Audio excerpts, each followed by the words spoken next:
have witnesses who gone through the life in concentration camps and came to the U.S. and gave us some number. Let me tell you one example. There's a lady called Mihugul Tursun. She was kept in 3 different camps within 9 months time period. In the last camp, she stayed 3 months. When she got into there were 59 detainees in one cell, in the cell that she was staying, 59. By the time she got out, the number became 69. About 10 new females came in to the same cell. But she witnessed 7 deaths. If you work out the number, percentage, in 3 months, 7 people died out of 69. This number is very big, like a 12, 13%. Now, let us assume that the government looked up 5 million Uyghurs, and they are dying in that rate. If you look at the number, that's very huge. It's like more than 300,000 people per year. So like we have people dying a lot right now. In addition to that, there's a journal called Bitter Winter, headquartered. It's online journal published in Italy. They have a lot of investigative reporters on the ground, and they find a lot of facts, what's happening. The Chinese government decided to move more than 500,000 Uyghurs to Han provinces from East Turkestan to other Chinese proper in 2018.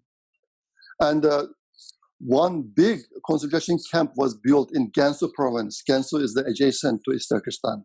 They are neighbor to each other. That one camp has a capacity of from 300,000 to 1 million. It is 17 kilometers long, 9 kilometers wide. This facility completed in 2017 or 2018.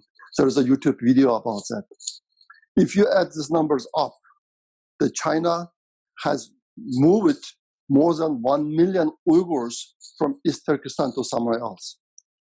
Another key thing to remember is, it was reported in that Bitter Winter report, investigative report, that all the people, Uyghur people moved to other part of China are young males, very strong, very healthy, and they have very strong religious belief. So the first round that the Chinese detained are the religious people, because they thought they cannot convert these people to Han Chinese. The religious people, Muslims, think everything comes from the God. Like food, water, land, everything comes from the God, not from the Communist Party. And so the Chinese government thought it is impossible to convert these people to Han Chinese people. So they caught these people first and moved to the other part of China. Now, next question is, you ask, what the Chinese government is doing with those people, more than 1 million people.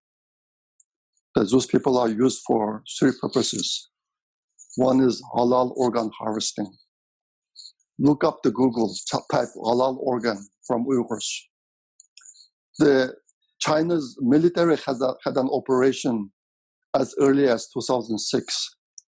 They are selling Uyghur Muslims organs to Saudi Arabia, to Muslim countries, to rich people in those countries. We have video of it. And now there's one video reported by BBC and some other media that many young Uyghur males were being transported in a train station. Yeah. Look carefully in that video. The ages about those people are about the same, similar, very similar. Something between 25 to 35, for example. Very strong, healthy. It is one thing that caught my attention is that the shape of their heads are very similar. If you just arbitrarily gather one group of people and shave them off, the heads should not be like that. Those heads looks like come from a factory, not made by Allah. It came from a factory. So what I want to say is, Those people were specifically selected. Selected to what? For organ harvesting. In the Chinese government's advertisement, they say, oh, we have halal organs from people who never ate pork in their lives. You see, East Turkestan became part of China in 1949. But Uyghur people never ate pork. Like me, I never ate pork in my life. We don't eat in Chinese restaurant. Uyghur people are very faithful. They have a very high standard in religion. We live it like that. Now, China is trying to make money out of it. They're advertising Uyghur people. We have halal organs from people, very healthy, who never ate pork in their lives. That's true. So this is the part of the Uyghurs. They are being used for halal organ sales. In January of this year, I got some information from a official in central government through a middleman. There was a dedicated airplane flying every day from Shanghai to Saudi Arabia, every day, carrying Uyghurs' organs. Hundreds of them. I saw some of them is organs, some of them is live Uyghur people being transported to Saudi Arabia. Somebody is doing business there. Somebody. And the whole world has not paid attention to this issue. But my source of information is very reliable. I don't know how long it lasted. It is an operation carried out at night in dedicated airplane.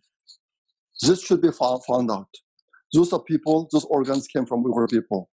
I just posted one video yesterday to the Twitter in which one lady talks about a kidney transplant she got. It is a Beijing Armed Police Hospital run by Chinese military. She gets a kidney. She goes to that hospital, waits 1 week, gets the kidney. Can you imagine in the world? Can you find another place that you go to a hospital, find a kidney mesh to yourself in 1 week? Do you know what's going on?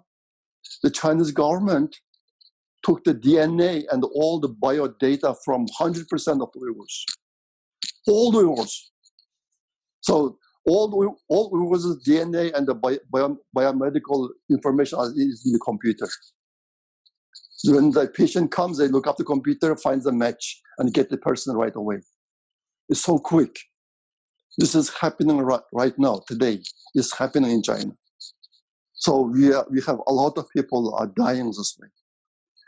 The second part of those more than 1 million Uyghur people are being used for bioweapon experiments. China has a secret bioweapon programs. And there are some Western reports on that one. When you detain more than 6 million people, and these people almost useless, they only eat, and no other financial value.